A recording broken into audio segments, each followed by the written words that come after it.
നമസ്കാരം. പുതിയൊരു വീഡിയോയിലേക്ക് എല്ലാവർക്കും ഒരിക്കൽ കൂടി സ്വാഗതം. നാളെ ഏപ്രിൽ മാസം 3-ാം തീയതി വ്യാഴാഴ്ചയാണ് മീനമാസത്തിലെ ഷഷ്ടി വരുന്നത്. സർവാഭീഷ്ടദായകമായ ഷഷ്ടിവ്രതം അനുഷ്ഠിക്കുന്നതിലൂടെ സന്താന സൗഭാഗ്യം, ദാമ്പത്യ സുഖം, മക്കൾ നല്ലതുപോലെ പഠിക്കുവാനും കടബാധ്യത തീരുവാനും ജീവിതത്തിൽ പുരോഗതി ഉണ്ടാകുവാനും രോഗശാന്തിക്കും തൊഴിൽ വിജയത്തിനും ശത്രുരക്ഷയ്ക്കും കൂടാതെ മനസ്സിൽ ആഗ്രഹിക്കുന്ന കാര്യങ്ങൾ സാധിക്കുന്നതിനും ഷഷ്ടിവ്രതം അനുഷ്ഠിക്കുന്നത് ഉത്തമമാണ്. സുബ്രഹ്മണ്യ പ്രീതിക്ക് അനുഷ്ഠിക്കുന്ന വ്രതങ്ങളിൽ ഏറ്റവും പ്രധാന വ്രതമാണ് ഷഷ്ടി. ഓരോ മാസത്തിലെയും ഷഷ്ടിവ്രതം ആചരിക്കുന്നതിന് പ്രത്യേകം ഫലങ്ങളുണ്ട്. ഇനി ഓരോ ഷഷ്ടിക്കു പിന്നിലും പ്രത്യേക ഐതിഹ്യവുമുണ്ട്. മീനമാസത്തിൽ ശുക്ലപക്ഷ ഷഷ്ടിയിൽ ശിവനെയും സ്കന്ദനെയും പൂജിച്ചാൽ കൈലാസവാസം വന്നു ചേരുന്നതാണ്. ഷഷ്ടിവ്രതം അനുഷ്ഠിക്കുന്നവർ തലേന്ന് പഞ്ചമി ദിവസം മുതൽ തന്നെ ഒരു നേരം മാത്രം ഭക്ഷണം കഴിച്ച് സുബ്രഹ്മണ്യ ഭജനവുമായി വ്രതം ആരംഭിക്കേണ്ടതാണ്. ഷഷ്ടി ദിവസം രാവിലെ കുളിച്ച് ശുദ്ധിയോടുകൂടി സുബ്രഹ്മണ്യ ക്ഷേത്രത്തിൽ ദർശനം നടത്തി സുബ്രഹ്മണ്യ മൂലമന്ത്രം, സുബ്രഹ്മണ്യ ദ്വാദശ മന്ത്രം, ഷഷ്ടി ദേവി മന്ത്രം, ഷഷ്ടി ദേവി സ്തുതികൾ എന്നിവ കഴിയുന്നത്ര തവണ ജപിക്കേണ്ടതാണ്. ഇതുകൂടാതെ സുബ്രഹ്മണ്യ സ്തോത്രങ്ങൾ, സ്കന്ദപുരാണം എന്നിവ പാരായണം ചെയ്യുകയോ അല്ലെങ്കിൽ കേൾക്കുകയോ ചെയ്യാവുന്നതാണ്. ഇനി ക്ഷേത്ര ദർശനം നടത്തുന്നതിനോടൊപ്പം തന്നെ ശക്തിക്കൊത്ത വഴിപാടുകൾ കൂടി ചെയ്യുക. വ്രതം അനുഷ്ഠിക്കുന്നവരും വ്രതമെടുക്കുവാൻ സാധിക്കാത്തവരും ഷഷ്ടി ദിവസം കഴിയുന്ന രീതിയിൽ അന്നദാനം നടത്തുന്നതും നല്ലതാണ്. ഇനി ഉച്ചപൂജയ്ക്ക് ശേഷം ക്ഷേത്രത്തിൽ നിന്നും ലഭിക്കുന്ന നിവേദ്യച്ചോറ് കഴിക്കാവുന്നതാണ്. അന്നു വൈകുന്നേരം ഫലങ്ങളും മറ്റും കഴിക്കുക. സപ്തമി ദിവസം രാവിലെ കുളി കഴിഞ്ഞ് അടുത്തുള്ള ക്ഷേത്രത്തിൽ ദർശനം നടത്തി തീർത്ഥം സേവിച്ച് വ്രതം അവസാനിപ്പിക്കാവുന്നതാണ്. ആരോഗ്യപരമായ പ്രശ്നങ്ങൾ ഉള്ളവർ അതിനനുസരിച്ചുള്ള രീതിയിൽ വ്രതമെടുക്കുക. മക്കളുടെ ശ്രേയസ്സിനും ഐശ്വര്യത്തിനും വേണ്ടി മാതാപിതാക്കൾ ഷഷ്ടിവ്രതം അനുഷ്ഠിക്കുന്നത് ഉത്തമമാണ്. പാപഗ്രഹമായ ചൊവ്വയുടെ ദോഷങ്ങൾ ഇല്ലാതാകുവാൻ ആരാധിക്കേണ്ടത് സുബ്രഹ്മണ്യനെയാണ്. എല്ലാ മാസത്തിലെയും വെളുത്ത പക്ഷത്തിലെ ഷഷ്ടിയും കാർത്തിക, വിശാഖം, പൂയം എന്നീ നക്ഷത്രങ്ങളും വെള്ളി ചൊവ്വ ദിനങ്ങളുമാണ് സുബ്രഹ്മണ്യന് വളരെയേറെ പ്രാധാന്യമുള്ളത്.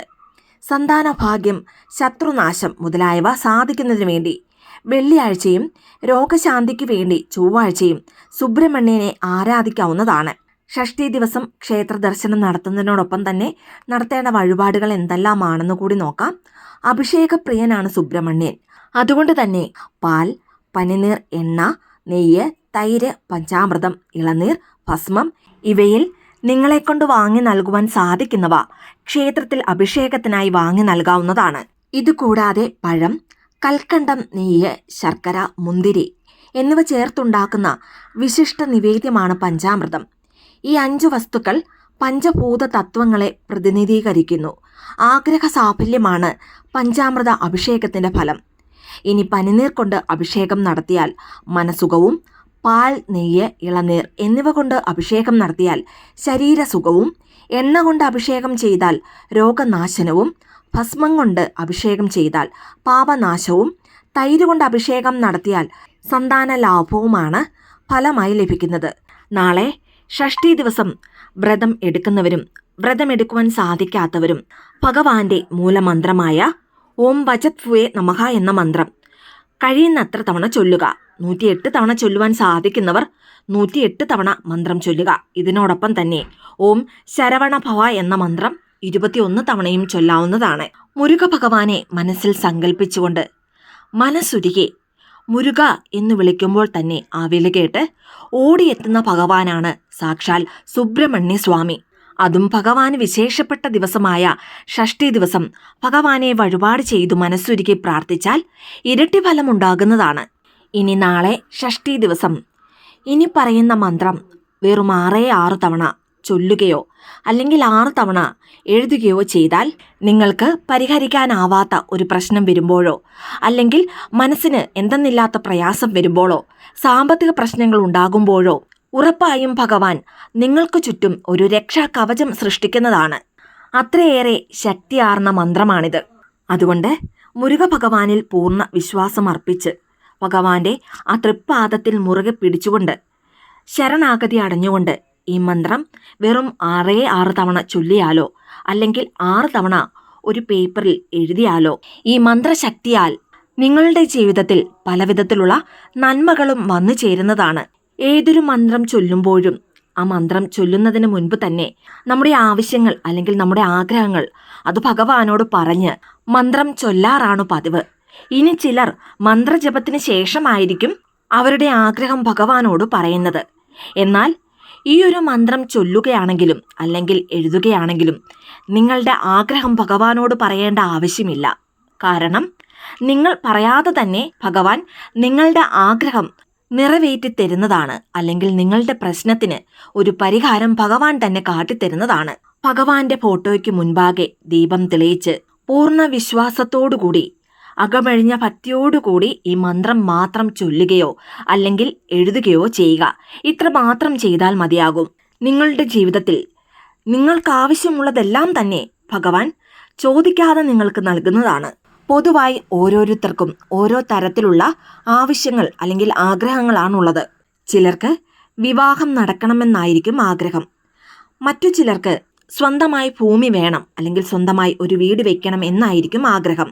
ഇതുപോലെ സന്താന ഭാഗ്യം ഉണ്ടാകണം, നല്ലൊരു ജോലി ലഭിക്കണം, കടബാധ്യതകൾ തീരണം, സാമ്പത്തികപരമായി നല്ല മുന്നേറ്റം ഉണ്ടാകണം, കുട്ടികൾ നല്ലതുപോലെ പഠിക്കണം, വിദേശ ജോലി ലഭിക്കണം, രോഗങ്ങൾ മാറി നല്ല ആരോഗ്യം ഉണ്ടാകണം. ഇങ്ങനെ ഓരോരുത്തർക്കും ഓരോ വിധത്തിലുള്ള ആഗ്രഹങ്ങളും ആവശ്യങ്ങളുമാണ് ഉള്ളത്.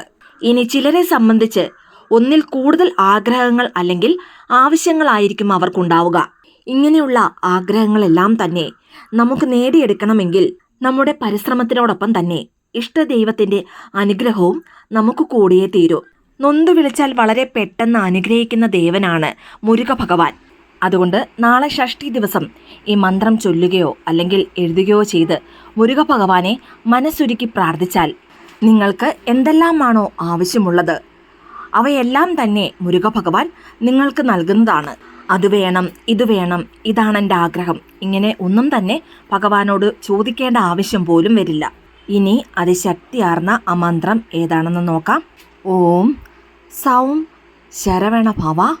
ഓം സൗം വേലും മയിലും തുണ. ഓം സൗം ശരവണ ഭവ. ഓം സൗം വേലും മയിലും തുണ. ഓം സൗം ശരവണ ഭവ. ഓം സൗം വേലും മയിലും തുണ. ഈ മന്ത്രം വെറും 6 തവണ ചൊല്ലിയാൽ മാത്രം മതി. അല്ലെങ്കിൽ 6 തവണ ഒരു പേപ്പറിൽ എഴുതി ആ പേപ്പർ നിങ്ങളുടെ പൂജാമുറിയിൽ മുരുക ഭഗവാന്റെ ഫോട്ടോയ്ക്ക് അരികിലായോ അല്ലെങ്കിൽ വിഗ്രഹത്തിന് അരികിലായോ സൂക്ഷിക്കാവുന്നതാണ്. ഇനി അതല്ലെങ്കിൽ ഈ പേപ്പർ മടക്കി നിങ്ങളുടെ പൂജാമുറിയിൽ തന്നെ ഏതെങ്കിലും ഒരു ഭാഗത്ത് സൂക്ഷിച്ചു വെക്കാവുന്നതുമാണ്. വീട്ടിൽ വേലുള്ളവരാണെങ്കിൽ നിങ്ങളുടെ കയ്യിൽ വേൽ പിടിച്ചുകൊണ്ട് മന്ത്രം ചൊല്ലുകയോ അല്ലെങ്കിൽ എഴുതുകയോ ചെയ്യാവുന്നതാണ്. വേലില്ലാത്തവർ മുരുക ഭഗവാന്റെ ഫോട്ടോയ്ക്ക് മുൻപാകെ ദീപം തെളിയിച്ച് ആ ഫോട്ടോയ്ക്ക് മുൻപാകെ ഇരുന്നു കൊണ്ട് പ്രാർത്ഥനയോടുകൂടി ഭക്തിയോടുകൂടി ഈ മന്ത്രം ചൊല്ലുകയോ അല്ലെങ്കിൽ എഴുതുകയോ ചെയ്യാം. ഇനി മന്ത്രം എഴുതുന്നവർ ചുവപ്പ് നിറത്തിലുള്ള മഷിയുള്ള പേന കൊണ്ട് ഇതെഴുതാവുന്നതാണ്. ചുവപ്പ് നിറത്തിലുള്ള പേന, പെൻസിൽ, സ്കെച്ച്, മാർക്കർ അങ്ങനെ ഏതുകൊണ്ടും എഴുതാവുന്നതാണ്. പൂർണ്ണ വിശ്വാസത്തോടുകൂടി മന്ത്രം ചൊല്ലിയാലോ എഴുതിയാലോ ഉറപ്പായും ഭഗവാന്റെ വേൽ എല്ലാ അർത്ഥത്തിലും നിങ്ങൾക്കൊരു സംരക്ഷണ കവചമായി മാറുന്നതാണ്. എല്ലാവർക്കും മുരുക ഭഗവാന്റെ അനുഗ്രഹം ഉണ്ടാകട്ടെ എന്ന് പ്രാർത്ഥിക്കുന്നു. വീഡിയോ ഇഷ്ടമായ ലൈക്ക് ചെയ്യാനും മറ്റുള്ളവരിലേക്ക് ഈ വീഡിയോ ഷെയർ ചെയ്ത് കൊടുക്കുവാനും മറക്കരുത്. ഇതുപോലെയുള്ള വീഡിയോസിനായിട്ട് ചാനലൊന്ന് സബ്സ്ക്രൈബ് ചെയ്യുവാനും മറന്നു പോകരുത്. വീണ്ടും നല്ലൊരു വീഡിയോ ആയിട്ട് വരുന്നിടം വരെ നന്ദി, നമസ്കാരം.